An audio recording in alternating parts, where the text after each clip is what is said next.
Jai Hind, good morning, and I welcome you on Filler Farm. So once again, today's session we are starting, and as you know, the NET JRF PhD. Now UGC has declared that in three categories result will be declared. So our target is mostly to crack JRF, okay, to get JRF. है ना? So once again, I welcome you all and join quickly. Then we will move ahead, okay? So let's go ahead. So dear students, see. So once again, I welcome you all, and this is one of the best platform for UGC preparation. Okay, see. So here I am. Here is the you can say minimum charges. Okay, just you can pay 2,499 rupees to purchase this batch, and you can get all the notes, recorded classes, everything. Okay, see, and here I'm your mentor, and see. So these are the facilities. Our videos are also available on YouTube. Also, you can meet me on YouTube also.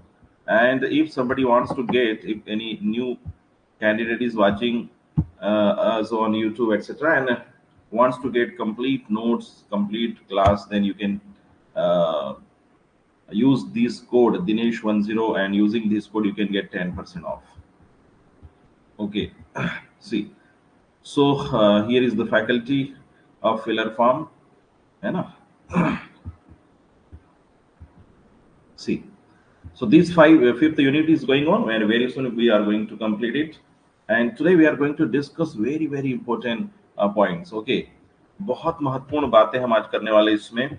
मैंने पिछले classes में आपको मैंने Laing and payroll, है ना, और उसके बाद में आप देखेंगे जो लैंग्वेज है, डायलेक्ट, इडियोलेक्ट, रजिस्टर, इसके बारे में हमने बताया था आपको.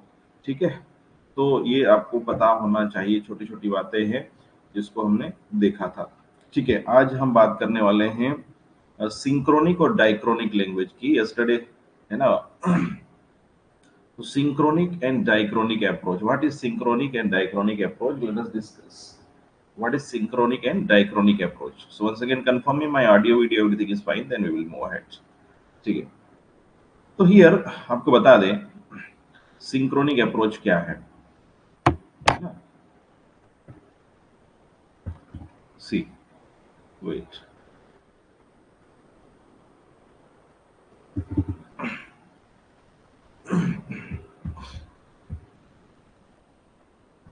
Okay, good morning, very good morning, है ना. चलिए, everything is fine. My audio, video, everything is fine. Actually, due to some technical issue, I am unable to on my video.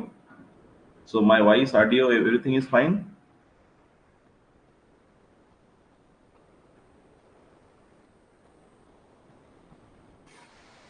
Sure. See.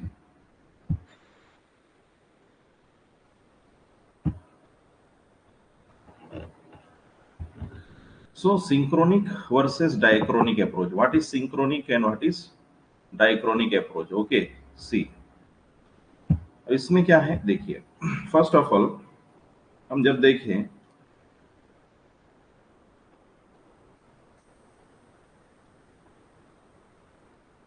C, so synchronic linguistics is the study of a language at one particular period. ये देखिए क्या है synchronic study. क्या कह रहे हैं, क्या है ये कि जो किसकी स्टडी है ये लिंग्विस्टिक स्टडी. क्या है ऑफ अ लैंग्वेज. पहली बात तो सिंक्रोनिक लिंग्विस्टिक किसकी है, लैंग्वेज की स्टडी है, ये आपको ध्यान है. At one particular time period, है ना, एक particular time period, usually the present, खास करके हम प्रेजेंट में. It is also known as descriptive linguistic और जनरल लिंग्विस्टिक. यानी कोई पर्टिकुलर टाइम पीरियड में किसी लैंग्वेज का हम अध्ययन करते हैं तो उसको सिंक्रोनिक लिंग्विस्टिक कहते हैं, है ना. Synchronic linguistic is the study of a language at one particular period, particularly present.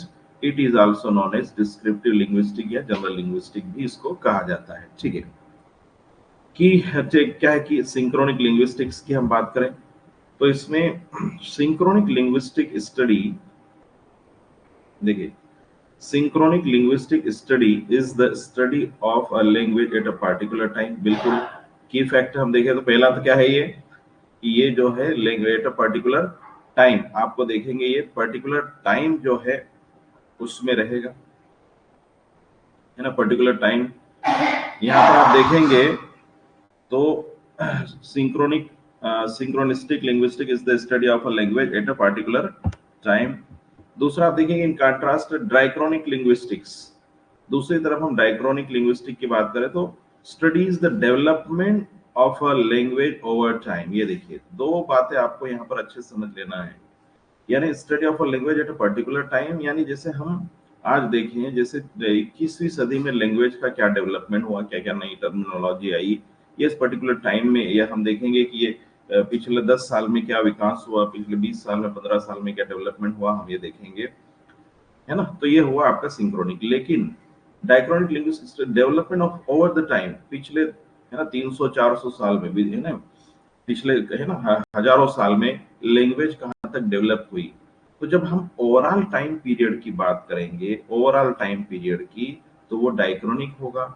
लेकिन उस ओवरऑल टाइम पीरियड में हम कोई पर्टिकुलर ईयर, कोई पर्टिकुलर दशक निकाल के हम जब बात करेंगे, व्हेन वी टॉक अबाउट, हम जब 10 साल का, 5 साल का, 2 साल का, ऐसा कोई पर्टिकुलर टाइम ड्यूरेशन पीरियड निकाल के बात करेंगे, अवधि, तो वो क्या होगा, वो सिंक्रोनिक होगा। बिल्कुल सिंक्रोनाइज करके हम देखते हैं। और ये क्या है, ओवरऑल देखना है ना, ओवरऑल जब हम पूरे उसमें स्टडी करेंगे लैंग्वेज का कि पिछले 300-400 सालों में लैंग्वेज किस तरह से डेवलप हुई है, कैसे विकास हुआ है। जैसे when we talk about English, so within last 400 500 years, how the language has been developed, what are the changes there till we see।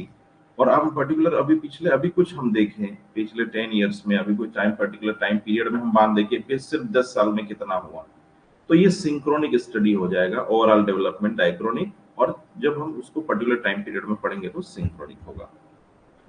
ठीक है, यहाँ पर हम देखेंगे, आप देखिए, तो synchronic linguistics is often descriptive, wait,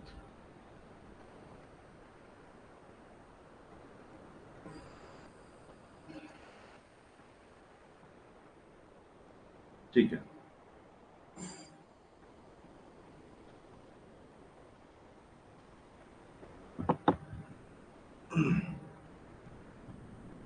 ठीक है। तो वो कह रहे हैं कि synchronic linguistic is often descriptive, analysing how the parts of language और ग्रामर वर्क टुगेदर। बिल्कुल।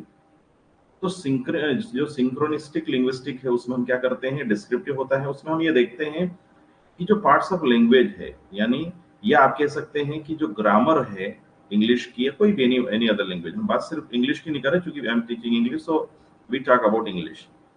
तो ये ग्रामर की जो पार्ट्स है वो काम कैसे करते हैं, जब हम इसको देखते हैं तो ये डिस्क्राइब करते हैं कि भाई नाउन प्रोनाउन कैसे यूज हो रहे हैं, एडजेक्टिव एडवर्ब कैसे यूज हो रहे हैं। When we see all these things, तो ये क्या है, ये लिंग्विस्टिक में आपका सिंक्रोनिक में आएगा। ठीक है, फॉर एग्जांपल जैसे हमने देखा कि synchronic study of a language is a comparison of language और डायलेक्ट। ये देखिए, एक तो ये है कि जब हम सिंक्रोनिक स्टडी करते हैं तो ये डाइक्रोनिक और कंपैरिजन ऑफ लैंग्वेजेस और जो डायलेक्ट होती है, डायलेक्ट देखिए पहले बोली होती है, छोटे रीजन में बोली जाती है।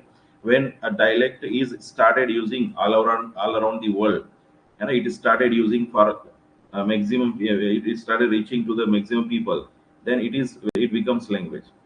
So synchronic study of language is the comparison of languages or dialects, various spoken differences of the same languages used within some defined special region and during the same period of time। ये देखिए, तो यहाँ पर special reason और during the same period of time.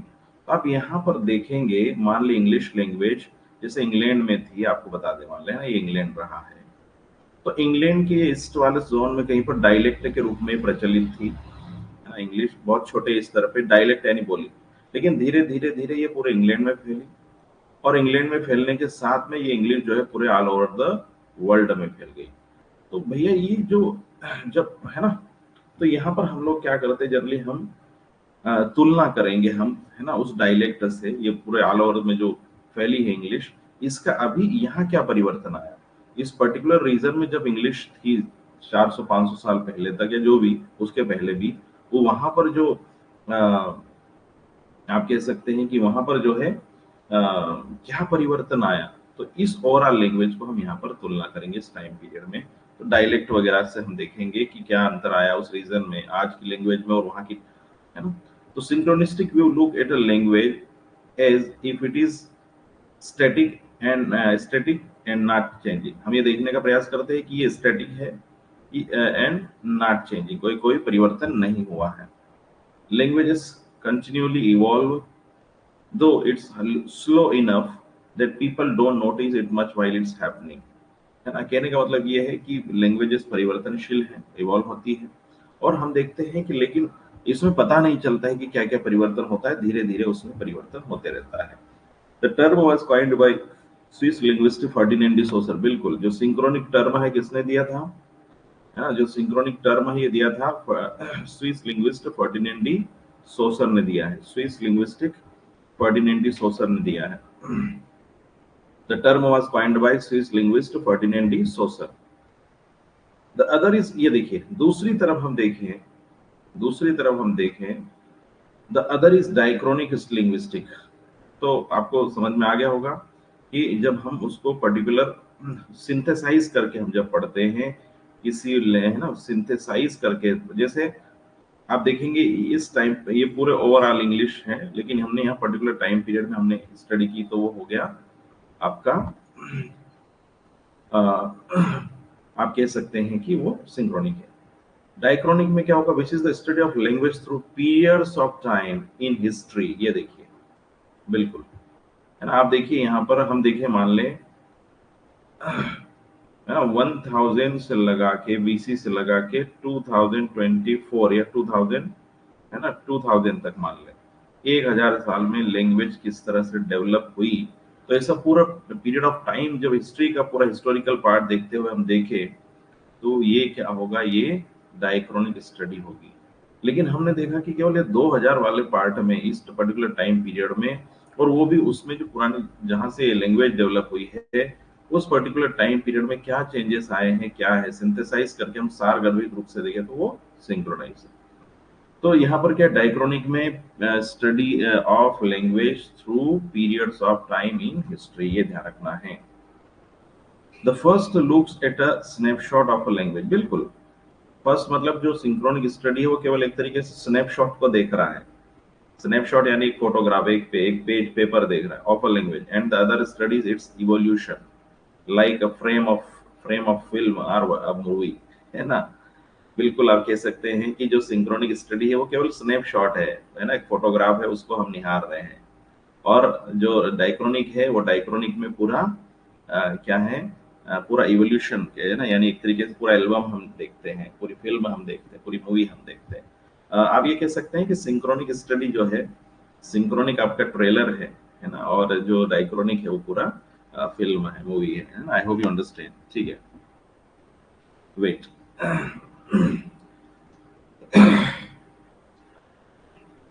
ठीक है, यहाँ पर ये देखिए, synchronic linguistic is one of the two main temporal dimensions of language study introduced by saucer in his course in general linguistic. बिल्कुल ध्यान रखना है, फर्डिनेंड डी सोसर ने ये वर्क लिखा है।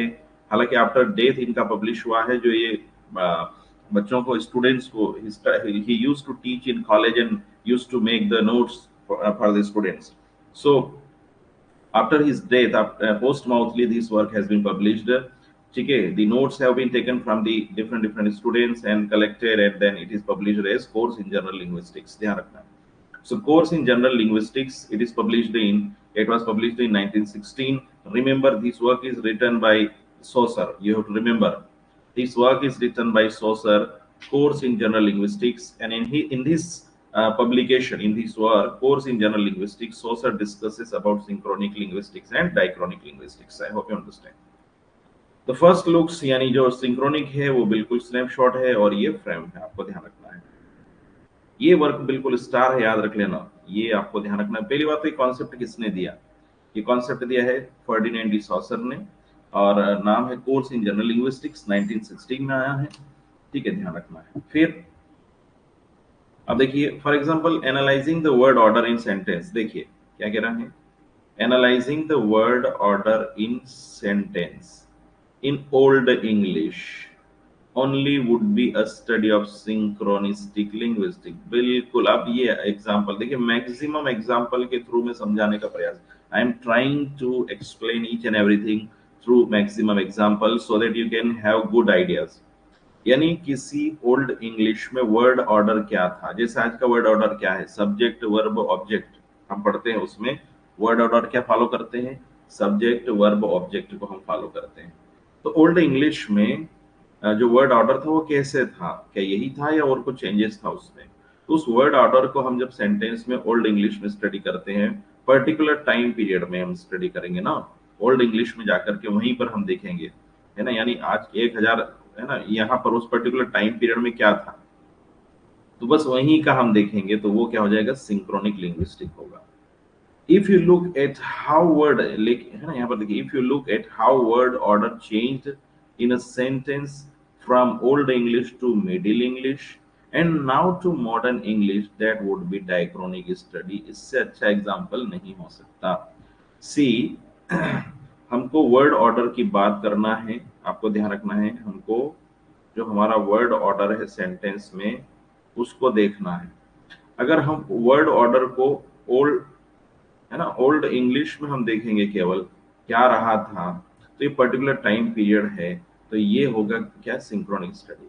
लेकिन वर्ड ऑर्डर जो सेंटेंस में है उसका मिडिल में क्या चेंजेस आया, और फिर आज का जो मॉडर्न है उसमें क्या है, तो इस तरीके से जब हम एक ओवरऑल पूरा टाइम पीरियड की स्टडी करते हैं, है ना, ओवरऑल पूरे टाइम पीरियड की स्टडी करते हैं, तो ये डायक्रोनिक स्टडी होगा। आई होप इससे बढ़िया एग्जाम्पल नहीं होगा, यू अंडरस्टैंड वेरी वेल। ठीक है, गॉट इट।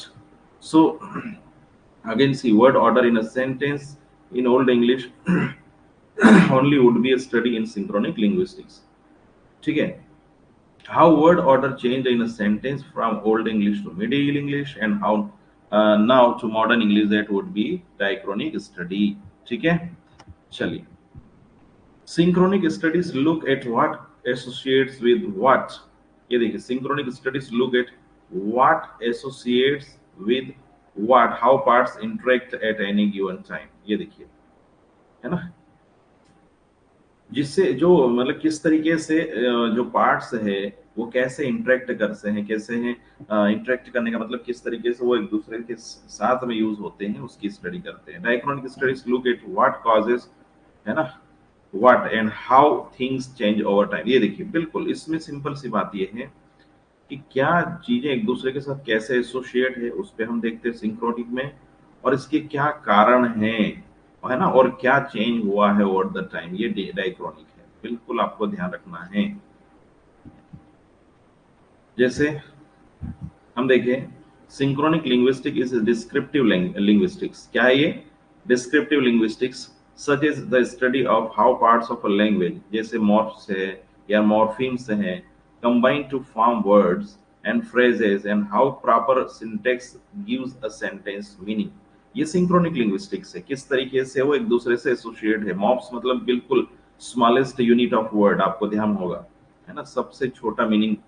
यहाँ पर जो मॉर्फिम जो होता है ना, तो ये कैसे एक वर्ड का निर्माण करते हैं, छोटे छोटे मॉर्फिम मिलके कैसे वर्ड का निर्माण करते हैं, उससे फिर फ्रेज कैसे बनते हैं, सेंटेंस कैसे बनते हैं, और सिंटेक्स में ये किस तरीके से आते हैं, और सेंटेंस में जब आने के बाद उसका क्या पर्टिकुलर मीनिंग निकलता है।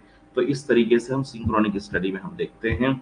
लेकिन आप दूसरी तरफ देखेंगे, in the 20th century the search for a universal grammar. ये देखिए, 20th सेंचुरी में यूनिवर्सल ग्रामर क्यों आवश्यकता पड़ी भाई, अलग अलग जगह पे, अमेरिका में अलग तरह से अंग्रेजी यूज होती है, ब्रिटेन में अलग होती है, इंडिया का अपना ये, तो universal grammar that which is instinctive in humans and gives them the ability to pick up their native language as infant is a synchronic area of study. तो बिल्कुल 20th सेंचुरी हम देखते हैं यूनिवर्सल ग्रामर के रूप में हम जब देखें, तो जो अलग अलग ह्यूमन बींग्स हैं है ना, उनको क्या है, अपनी जो नेटिव लैंग्वेज होती है उसको जो है वो बिल्कुल एक तरीके से इंटरनेशनली वो कैसे यूज हो सकती है, उसके स्टडी के बारे में हम देखते हैं।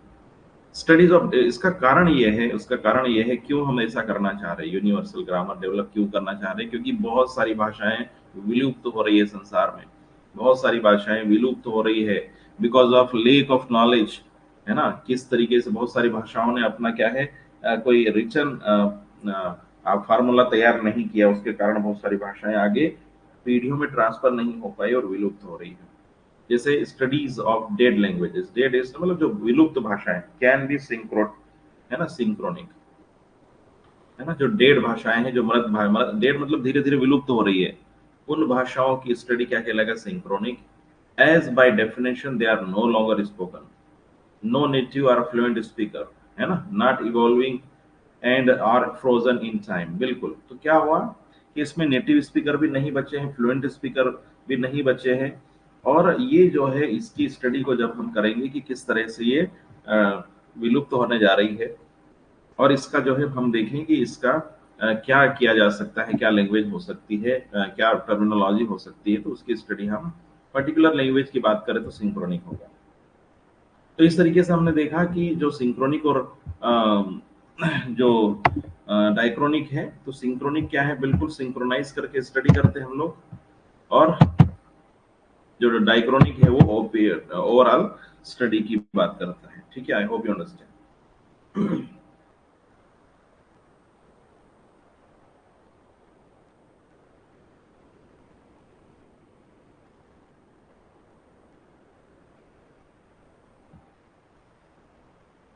ठीक है, my voice is coming, am I audible, everything fine, yes, am I audible, put your message here, yes, see, चलिए। Actually, in maximum students are attending my recorded classes, है ना, early morning sometime it is difficult to join, so welcome you, okay, all, see, but though I just want to tell you, those students who are preferring recorded classes, please come in live class also, so that you can be more attentive, है ना, see. So here once again let us now let us see what is competence and performance। competence और performance की हम बात करते हैं अब, है ना, सी। सो कॉम्पिटेंस इन परफॉर्मेंस क्या है, देखिए, the sins the publication of Noam Chomsky, देखिए, सिंक्रोनिक डाइक्रोनिक स्टडी हमने किससे बात करी, किसने किसका रोल है उसमें, फर्डिनेंड डी सॉसर का। नॉम चॉम्स्की, स्टूडेंट ये बहुत बड़े लिंग्विस्टिक है, Ferdinand de Saussure, Noam Chomsky, बिल्कुल आपको ध्यान रखना है, दे आर रियली, है ना। तो यहाँ देखिए, since the publication of Noam Chomsky aspect of the theory of syntax, ये देखिए क्या है इनका, ये देखिए, aspect of the theory of syntax, aspects of the theory of syntax, in 1965 most linguists have made a distinction between linguistic competence, a speaker's tactic knowledge of the structure of language, है ना, and linguistic performance, which is what a speaker actually does with this knowledge। एक बार फिर समझे इसको, actual में क्या है, जो नॉम चॉम्स्की ने aspect of the theory of syntax ये पब्लिश किया। नॉम चॉम्स्की बड़ा नाम है, नॉम चॉम्स्की क्या, इनका वर्क क्या, aspect of the theory of syntax, ये पब्लिश किया। कब आया ये, 1965 में। तो ज्यादातर जो लिंग्विस्टिक है उन्होंने दो बातों में डिफरेंस करना, डिस्टिंक्शन करना शुरू किया, दो किसके बीच में, लिंग्विस्टिक कॉम्पिटेंस के बीच में और परफॉर्मेंस। तो कॉम्पिटेंस क्या है, कॉम्पिटेंस क्या है, a speaker's tacit knowledge of the structure of language, यानी कोई स्पीकर है उसका स्ट्रक्चर ऑफ लैंग्वेज के बारे में बहुत टैक्टिक नॉलेज है उसका, वो है, और है ना, एक्चुअल में आपको ग्रामर का बहुत सारा नॉलेज है, ग्रामेटिकली आप बहुत सारी जानते हो, बेसिक बातें आप जानते हो, सेंटेंस स्ट्रक्चर आप जानते हैं। और दूसरी तरफ जो परफॉर्मेंस है, ये क्या है, which is what a speaker actually does with his knowledge, ये ध्यान रखना है, what a speaker actually does with his knowledge, यानी कि परफॉर्मेंस में क्या है, स्पीकर एक्चुअल में उस नॉलेज के साथ में क्या करता है। आप यूँ कह लीजिए आपको कोई भाषा का ग्रामर का बहुत ज़्यादा नॉलेज है, स्ट्रक्चर का बहुत ज़्यादा नॉलेज है, तो आपका कॉन्फिडेंस हुआ। लेकिन आप उसको कैसे यूज़ करते हैं, कैसे राइट करते हैं, है ना? आप कैसे स्पीक करते हैं, है ना? आपको स्पोकन भी करना है, तो वो परफॉर्मेंस होगा एक्चुअल में, ठीक है? ये कॉन्फिडेंस और परफॉर्मेंस है। तो कॉम्पिटेंस एक बार फिर से देखिए, तो linguistic competence is the system of linguistic knowledge. Remember, linguistic competence is the system of linguistic knowledge possessed by native speakers of a language। बिल्कुल ध्यान रखना, लिंग्विस्टिक कॉम्पिटेंस के सिस्टम ऑफ लिंग्विस्टिक नॉलेज, ये ध्यान रखना आपको। लिंग्विस्टिक नॉलेज का मतलब है कि और ये possessed by native speakers of a language. जो नेटिव स्पीकर्स होते हैं उन्हें ये सब होता है कि उसका जो एक जो बिल्कुल, है ना, जो बेसिक नॉलेज है वो किसको होगा, नेटिव स्पीकर को होगा। सिस्टम ऑफ लिंग्विस्टिक नॉलेज किसको पता है, नेटिव स्पीकर्स को ये सब पता है, ठीक है। दूसरी तरफ हम देखें, it is distinguished from linguistic performance, it is distinguished from linguistic performance, which is the way a language system is used in communication, है ना? It is distinguished from linguistic performance, which is the way a language system is used। बिल्कुल जो use है, language system का use कैसे होता है, वो आपका क्या है, परफॉर्मेंस है।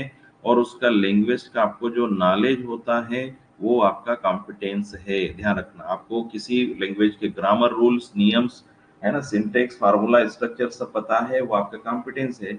लेकिन जब आप इसका यूज करते हैं, तो है ना, जब आप इसको राइट करते हैं, जब आप इसको बोलते हैं, तो वो क्या है, आप कम्युनिकेशन में आप यूज करते हैं खास करके, तो वो क्या है आपका, वो हो जाएगा आपका परफॉर्मेंस। ध्यान रखना, है ना। Noam Chomsky introduced this concept in his elaboration of generative grammar. बिल्कुल, ये क्या है, ये एलोबरेशन ऑफ जनरेटिव ग्रामर, ये बिल्कुल ध्यान रखना है।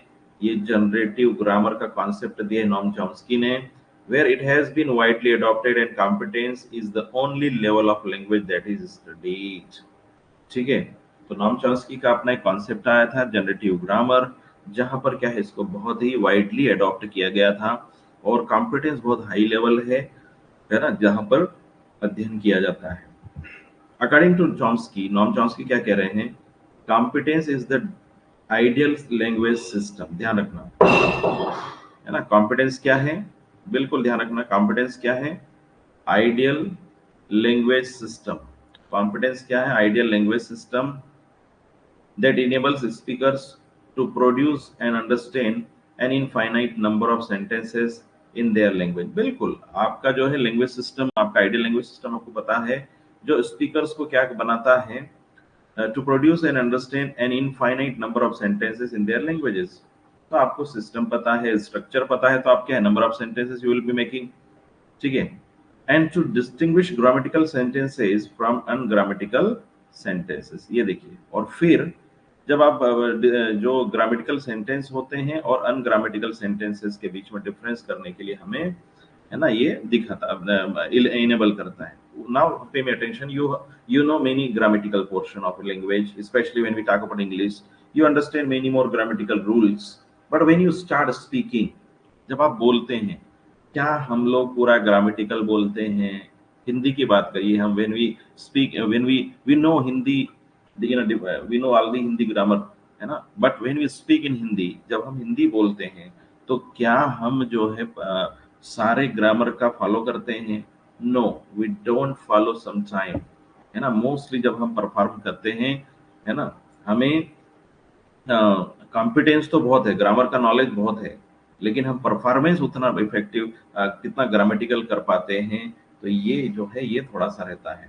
क्योंकि कई बार हम लोग ग्रामेटिकल, यानी कई बार सेंटेंस करेक्ट नहीं बोल पाते हैं, है ना। उसका कारण होता है जो नेचुरल यूज होता है वो अलग होता है, ठीक है। तो ये कॉम्पिटेंस और परफॉर्मेंस में ये है कि हम ग्रामर का यूज कितना हुआ है, सेंटेंस कितना ग्रामेटिकल करेक्ट है नहीं है, ये हम देखते हैं। This is unaffected by grammatically irrelevant conditions such as speech errors. इसी को हम कहते हैं speech errors कहते हैं, because most of the people they use, है ना, वो जो है यूज ऐसे करते हैं, तो उसमें क्या है, ग्रामेटिकली irrelevant conditions सामने आती है. In non choices view competence can be studied independently. बिल्कुल, जो कॉम्पिटेंस है यानी जो लैंग्वेज स्ट्रक्चर है, जो लैंग्वेज ग्रामर है, उसको बिल्कुल इंडिपेंडेंटली स्टडी कर सकते हो अपन लैंग्वेज यूज, है ना. which falls under performance which falls under performance, for example through introspection and grammatically judgments by native speakers. बिल्कुल. तो नॉम चॉम्स्की कहते हैं कि जो कॉम्पिटेंस है उसको बिल्कुल इंडिपेंडेंटली यूज किया, उसको स्टडी किया जा सकता है ना. और उसी के कारण फिर क्या होता है, परफॉर्मेंस सामने आता है. तो हम देखते हैं कि ग्रामेटिकली जो है वो कितना करेक्ट है, क्या है, वो नेटिव स्पीकर्स जो है वो उसके माध्यम से हम देखते हैं, ध्यान रखना है. अब बात करते हैं एक बार फिर से परफॉर्मेंस की. तो the term linguistic performance was used by Noam Chomsky in 1960 to describe the actual use of language in concrete situation. ध्यान रखना, the actual use of language in concrete situation. बिल्कुल ध्यान रखना है, यही परफॉर्मेंस है. आपको ये ध्यान रखना, जो यूज है वो परफॉर्मेंस है ना. एक्चुअल यूज क्या है, आपको ग्रामर का, लिंग्विस्टिक का, लैंग्वेज का, स्ट्रक्चर का बहुत नॉलेज है. You are having a lot of knowledge of structure and everything, but how you use that is another matter. The actual use of language in concrete situations, it is used it is used to describe both the production, sometimes called a payroll. ये देखिए, payroll हमने देखा था कल, as well as the comprehension of language. Parole क्या है, speech है. Laing and payroll हमने देखा था. तो लेंग क्या था, ये मैंने बस इसी तरह से लेंग एंड पैरोल हमने देखा.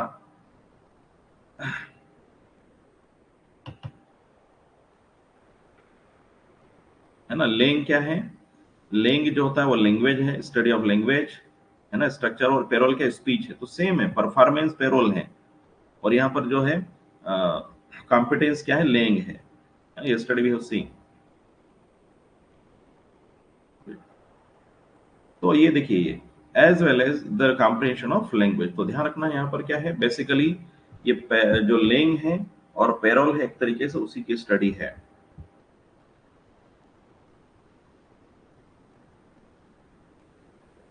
Performance is defined in opposition to competence. ये देखिए, performance is defined in opposition to competence. The latter describe the mental knowledge. ये देखिए, that a speaker or a listener has of language. देखिए, competence क्या है, the mental knowledge that a speaker or listener has of knowledge of language. तो यहाँ पर हम क्या देखते हैं कि स्पीकर किस तरीके से यूज कर रहा है, उसकी नॉलेज का, उसका जो मेंटर, क्योंकि ग्रामर आपके, जैसे मैं अभी बोल रहा हूँ, तो कहीं ना कहीं स्ट्रक्चर मेरे माइंड में, मेरे मेंटल नॉलेज में वो एस्टेब्लिश्ड है, और उसी के बाद में हिंदी और इंग्लिश बोल रहा हूँ, अदरवाइज नॉट. ठीक है. तो ये कॉम्पिटेंस आप ये कह सकते हैं, जो ये परफॉर्मेंस है, और कॉम्पिटेंस कहीं ना कहीं मेंटल नॉलेज है ना. कॉम्पिटेंस कहीं ना कहीं मेंटल नॉलेज है जो स्पीकर के उसमें होता है, लेकिन उसको जब परफॉर्म करते हैं तो परफॉर्मेंस हो जाता है. It is ability to produce and comprehend sentences in a language. बिल्कुल, परफॉर्मेंस क्या है, ability to produce and comprehend sentences. बिल्कुल, है ना. या तो हम कोई सेंटेंस लिखा है उसको हम, आप बिल्कुल यूं समझिए कि आपका कॉम्पिटेंस जितना अच्छा होगा, यानी आपकी ग्रामर की जितनी अच्छी होगी, उतना अच्छा आप परफॉर्म कर पाएंगे, उतना अच्छा आप किसी लैंग्वेज को प्रोड्यूस कर पाएंगे, किसी लैंग्वेज में लिखे गए सेंटेंस या कॉम्प्रहेंड जो सेंटेंस इन जो लैंग्वेज होते है ना. सिंपल आपको यहाँ समझता हूँ, एक एक यूं समझिए, आपको इंग्लिश पढ़ना है ना. अब you have to study English. अब इंग्लिश का कितना आपको लैंग्वेज स्ट्रक्चर, है ना, आपको ग्रामर ये सब पता है ना. आपकी वोकैब कितनी अच्छी है, आपको ग्रामर के रूल्स कितने पता है. तो ये सारा क्या है, कॉम्पिटेंस है. इसके बेस पे पता चलेगा कि कोई सेंटेंस आपका लिखा हुआ है स्ट्रक्चर, या आपको बोलना है, या तो आपको रीड करना है कोई स्पीच, या आपको बोलना है, स्पीक करना है, तो ये बिल्कुल इस पे डिपेंड करेगा आपका सेंटेंस स्ट्रक्चर कैसा, वोकैब कैसी है, रूल्स कैसे हैं, आपको ग्रामर ये सब कैसा है। यानी ये जो है ना, ये वाला पार्ट है आपका कॉम्पिटेंस है। तो आपका जितना कॉम्पिटेंस प्रभावशाली होगा, यानी आपका ग्रामेटिकल पोर्शन, ये सारा वोकैब, रूल्स, ये सब कुछ आपके जितने अच्छे होंगे, आप उतना ही अच्छा परफॉर्म कर पाएंगे, यानी उतना ही अच्छा रीड कर पाएंगे, उतना ही अच्छा राइट कर पाएंगे, उतना ही अच्छा आप स्पीक कर पाएंगे। I hope you understand. यानी ये प्रैक्टिकल है कॉम्पिटेंस, ये जो स्ट्रक्चरल स्टडी है कॉम्पिटेंस, ये मेन स्पीकर के दिमाग में होता है, और जब इसी को फिर प्रोड्यूस किया जाता है तो वो हो जाता है परफॉर्मेंस। ठीक है, तो ये आप देख सकते हैं। चलिए,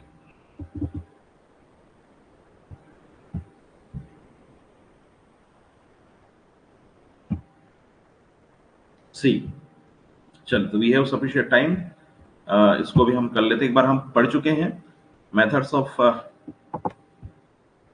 देखिए हम लोग मेथड्स ऑफ टीचिंग लैंग्वेज हम पढ़ चुके हैं। आई have already taught you, I have already taught you, है ना, मैं आपको पढ़ा चुका हूँ। लेकिन इसको जो है I have already taught you, but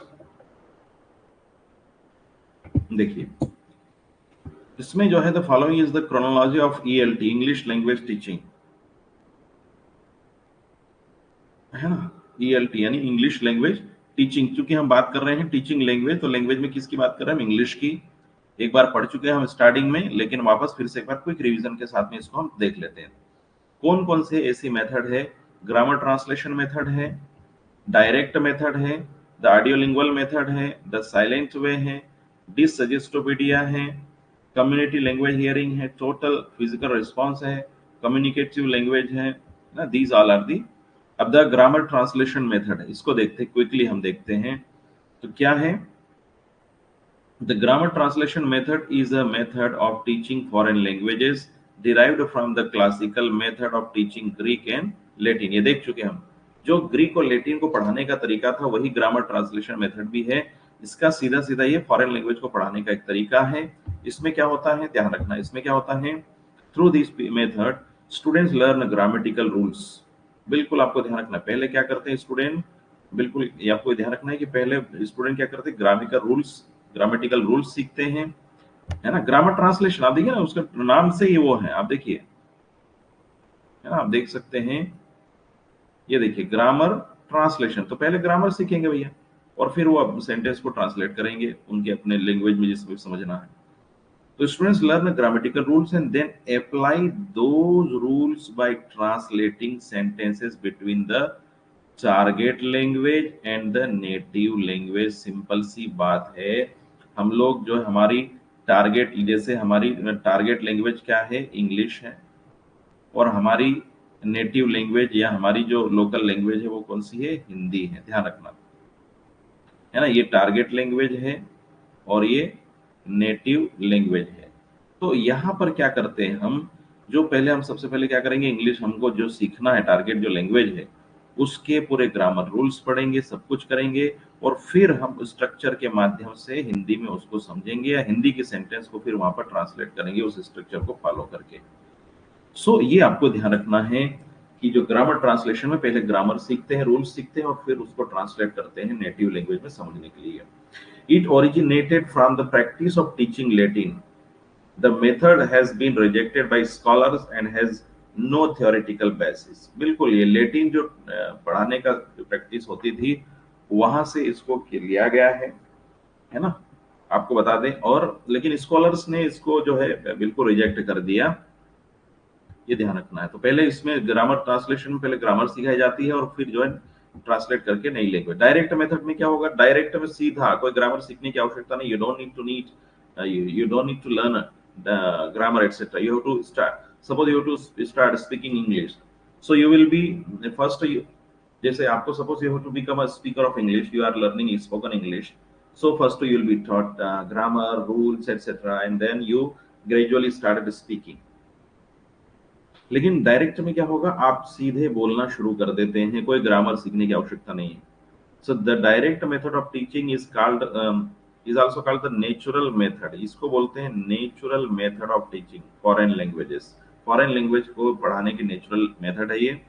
and reference मतलब रोकना, reference from using the learners native language and uses only the target language. बिल्कुल, इसमें क्या है, जो नेटिव लैंग्वेज होती है उसको यूज करने से रोका जाता है, और सीधे सीधे uses only target language, uses only target language. बिल्कुल ध्यान रखना है, इसमें नेचुरल मेथड कहा जाता है डायरेक्ट मेथड को फॉरेन लैंग्वेज पढ़ाने की। और दूसरी बड़ी बात है, ये लर्नर्स को नेटिव लैंग्वेज यूज करने से रोकती है। You stopped, suppose you are learning spoken English and you go to in a coaching or anywhere else, but you are not allowed to speak in Hindi because you are going to learn English, so you are allowed to speak in English only, you are allowed to use only English there, that is your target language। ठीक है। It was established in Germany. ये concept कहाँ आया, Germany और France में around 1900, and contrast with the grammar translation method. बिल्कुल contrast कर रहा है ये, क्योंकि ग्रामर ट्रांसलेशन मेथड हम पहले ग्रामर सीखते हैं, रूल्स सीखते हैं, स्ट्रक्चर सीखते हैं, फिर उसका यूज करेंगे, है ना। लेकिन डायरेक्ट मेथड में क्या है, सीधे हम लोग जो भी हमको सीखना है, बोलना सीखना है, लिखना सीखना, डायरेक्ट उस लैंग्वेज को पढ़ाया जाता है जो सीखना है ना। ठीक है।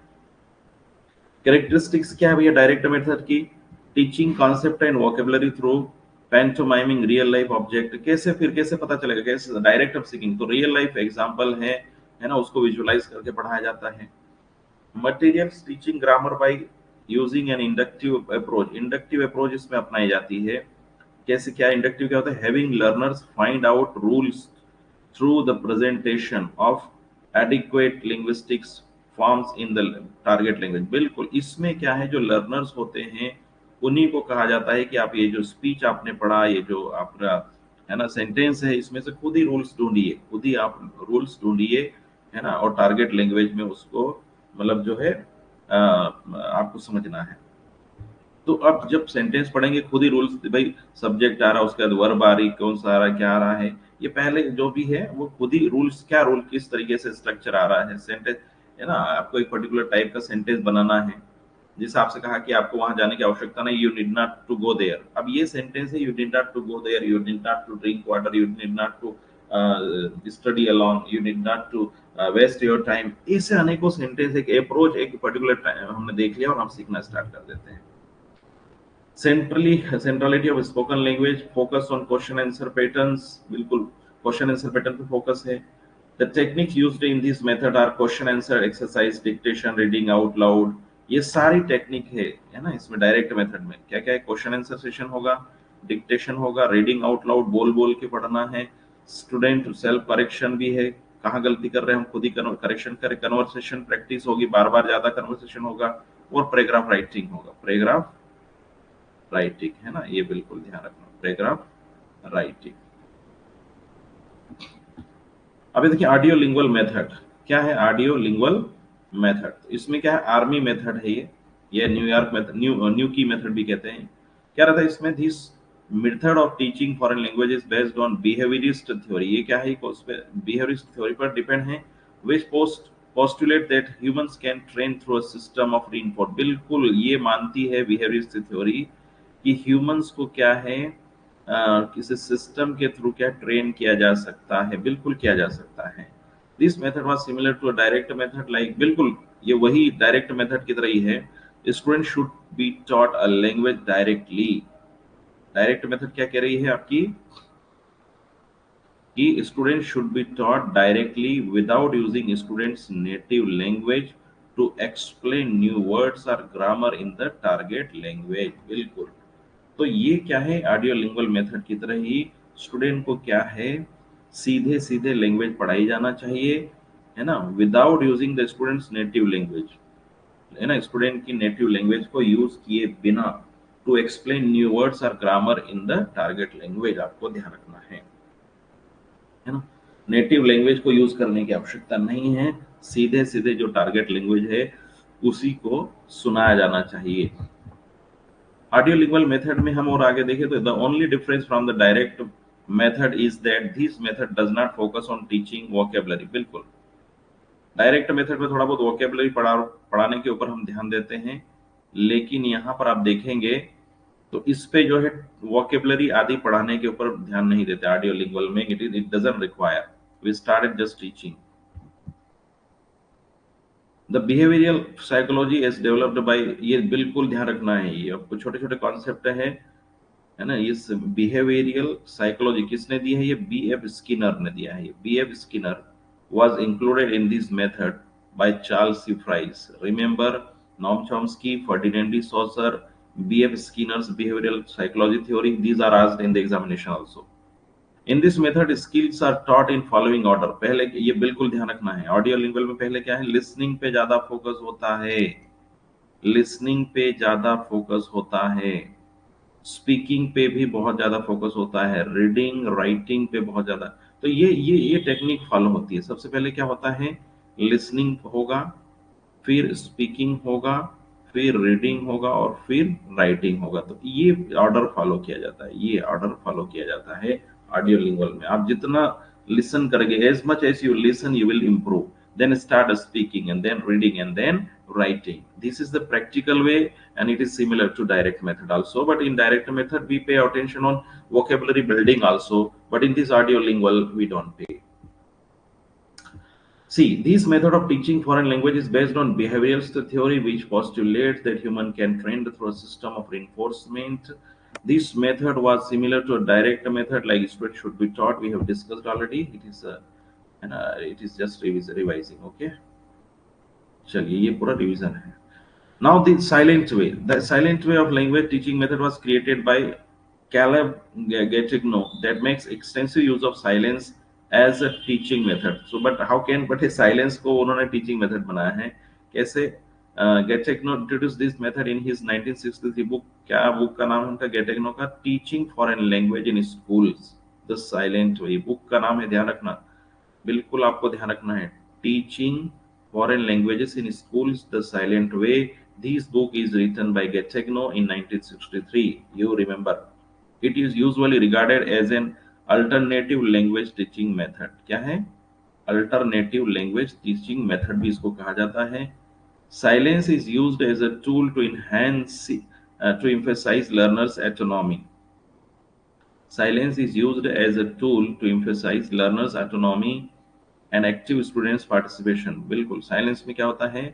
लर्नर्स की जो ऑटोनॉमी है उसके ऊपर ज्यादा जोर दिया जाता है। लर्नर्स जो सीखना चाहते हैं वो अपने स्तर पे है ना, वो स्वतंत्र है, और एक स्टूडेंट के एक्टिव पार्टिसिपेशन को यहाँ प्रोत्साहित किया जाता है।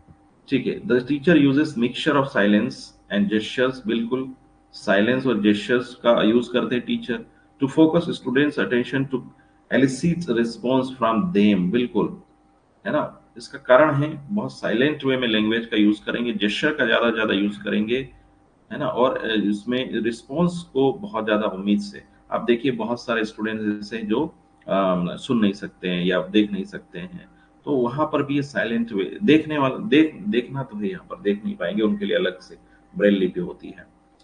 तो and to encourage them to correct their own errors. और सबसे बड़ी बात यह है कि इसमें ही स्टूडेंट को जो है उनके अपने एरर को दूर करने के लिए कहा जाता है। Pronunciation is seen as fundamental to the method. यहाँ पर सबसे बड़ी बात ये प्रोनाउंसिएशन पे थोड़ा ध्यान दिया जाता है, हालांकि साइलेंट वे है।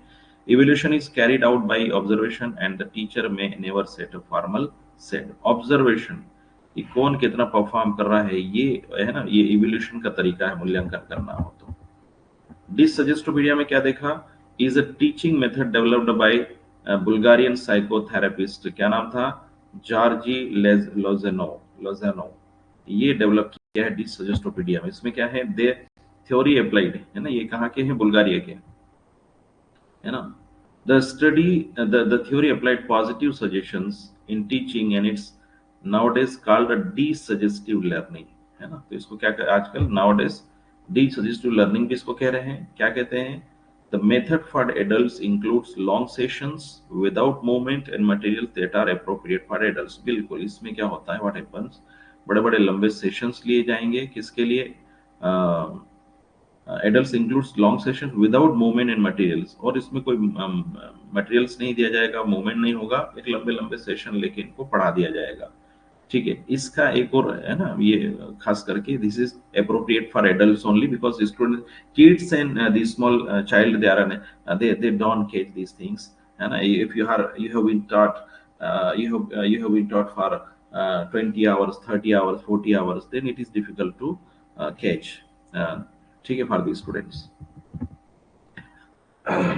सॉरी, कम्युनिटी लैंग्वेज लर्निंग में हमने देखा है कि is a language teaching method in which students work together to develop what aspects of language they would like to learn. बिल्कुल, यहाँ पर सबसे बड़े कम्युनिटी लैंग्वेज में क्या है कि student work together to develop what aspect of language they would like to learn. वो क्या सीखना चाहते हैं लैंग्वेज में, क्या कौन सा एस्पेक्ट सीखना चाहते हैं, वो खुद डिसाइड करेंगे।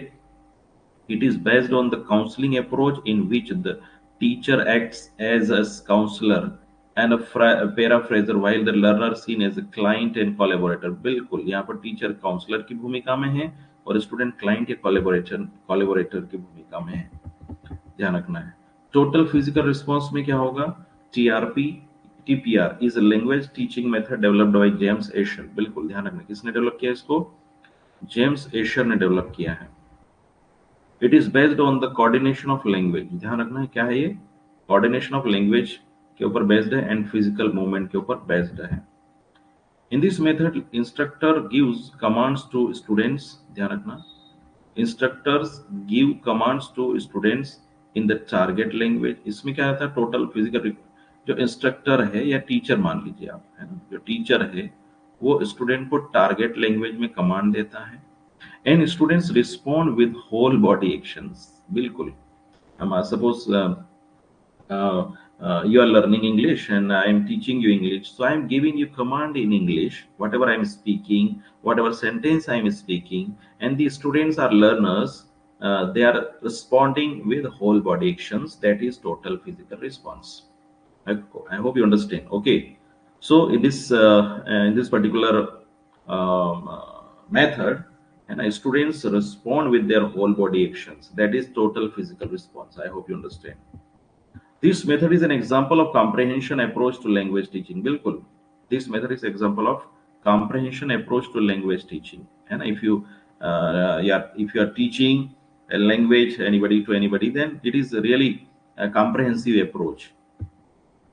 ठीक है, why comprehensive, because if students are responding properly, correctly, it means that they are learning, it means that they understand what you speak, what you deliver। Communicative language teaching, this approach of language teaching emphasizes interaction as both the means and the ultimate goal of study।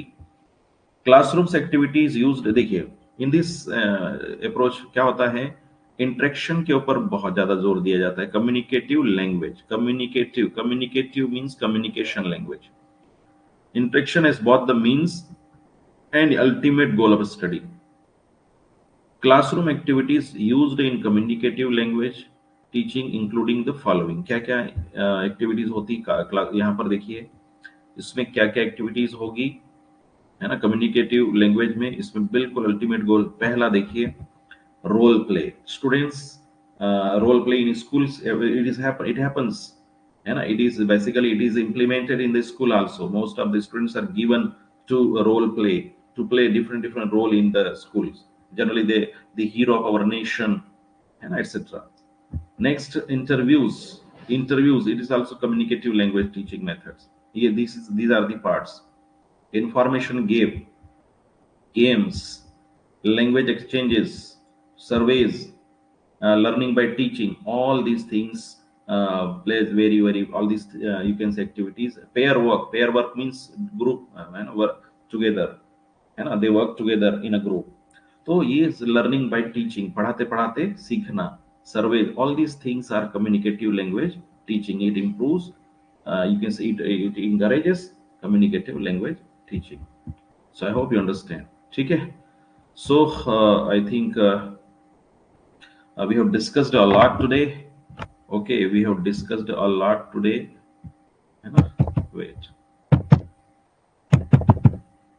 See. So this the way we have synchronic and diachronic language we have seen, and then competence and performance, and then methods of teaching. So synchronic language means synthesized, है ना, synthesis वे में study करना है language का, और जो diachronic है वो जो है डिटेल में, और आप जो टाइम पर्टिकुलर पूरे टाइम पीरियड में, मान ले हम ओल्ड इंग्लिश में जाके वर्ड ऑर्डर को पढ़ते हैं तो सिंक्रोनिक है, लेकिन ओल्ड मिडिल और वर्तमान मॉडर्न इंग्लिश में वर्ड ऑर्डर कैसे चेंज हुआ तो वो डाइक्रोनिक हो जाएगा। कॉम्पिटेंस हमने देखा था, परफॉर्मेंस और competence it is a set of rules है, स्ट्रक्चर ऑफ लैंग्वेज है कॉम्पिटेंस, है ना, यानी ग्रामर वगैरह हम पढ़ते हैं वो कॉम्पिटेंस है, लेकिन जब हम उसको स्पीकिंग में यूज करते हैं, जब हम बोलते हैं, है ना, या लिखते हैं, तो वो क्या हो जाएगा, आपका परफॉर्मेंस हो जाएगा। आई होप यू अंडरस्टैंड, ठीक है। So I think it is enough for today, है ना। Thank you very much, wish you all the best, ठीक है। Everything is fine, audio video everything is fine. So once again, let me tell you, this is really good to see you here, है ना, and all these I tell you, the students, most of the students are taking recorded classes. I request you to join live classes so that you can get more and more benefits. Okay, because you know when we are live, then we become more concentrate. We are more concentrative and we pay more attention. So wish you all the best. Thank you very much. It's enough for today. Okay, ठीक है, thank you.